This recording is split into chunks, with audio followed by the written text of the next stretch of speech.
is being threatened by Trump yet again, but the tactic is changing. Now it's not Jerome Powell and his policies around the Fed interest rate. Obviously, that's the target, but because of the that, they probably don't want to procedurally approach Powell directly now. And so instead, it seems like Trump is going to crowd him out and start installing people who are friendly to his Fed policies, namely the reduction in interest rates.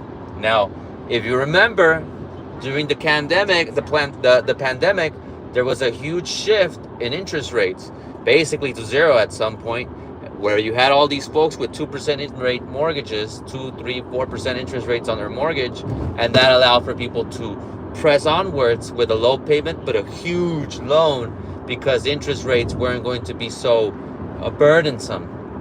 Now the opposite has happened, but you still have sticky prices. What that means is if you reset interest rates, you're going to have, yet again, a lot of housing inventory that will be cheap on the front end in terms of the more monthly payment, but expensive because the total asset value will go up, not only for the homes that are sold, but for those that remain in individuals' hands. So people with assets will be fine.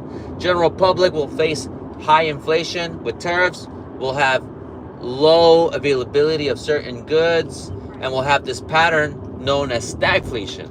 But that's beside the point. The breaking news is that Lisa Cook, one of the federal governors, right, because the Fed is a series of governors distributed across the U.S., Lisa Cook is being fired for alleged mortgage fraud. So that's a new Trump tactic, which is to find irregularities, which I'm sure you can find on anyone's records or finances, etc., and blow them out of proportion and say, hey, you committed some type of fraud, some type of felony, some type of misdemeanor, etc., and now you're out of the picture. Now you can't govern, or you can't help us on this matter or whatever. And so that is very unsurprising, to be honest, because the subtlety is never there. It's always a full frontal attack, and it's giving them mixed results. But it does seem like it's one of those things that plays nice with the base of Trump voters. It makes it seem like he's doing a lot, but I mean, he's doing a lot in sense, but how effective it is and how productive really it is for the country, right? Like, interest rates are up for a reason. If we have interest rates go low, you're going to have an abundance of artificially cheaper credit hit people on the back end with the inflation of asset prices as a result of the economic activity.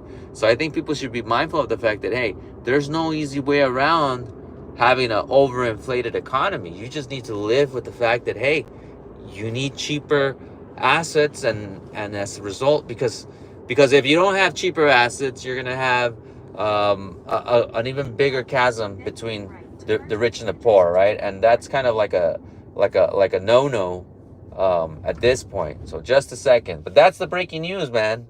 One of the governors is going to get fired for something really trivial, like mortgage fraud, which is like, I mean, what? I mean, it could be true, it could not be true, but the issue here is that it's the same charge they're levying across political ends, right? Like, so in other words, this isn't the first individual being looked upon. I think the Attorney General accused the federal government for mortgage fraud. So it's a pattern, man. It's just something that they're looking for. It's just records that they're using, and it's very unfortunate. It's very unproductive in my view. I think the best course of action would be to maintain the Fed's independence.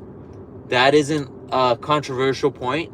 Most of Wall Street would agree that it's better to have an independent Fed because it's more predictable, less politicized, less volatility is introduced into the market. Your 401ks won't take a hit. That's something that could be held in high regard as a position for economic stability across both parties, across independents, across radicals, across anybody with a political view and any type of stake in asset prices just being stable, man. So some people like a 3% return on their investment, man. Like, it's not that big of a deal to make it that stable, Update: Lisa Cook's about to get canned because she did something on her mortgage application however many years ago, but really it's just to crowd out Powell and get a Trump-friendly Fed governor in her place so that they can manipulate interest rates.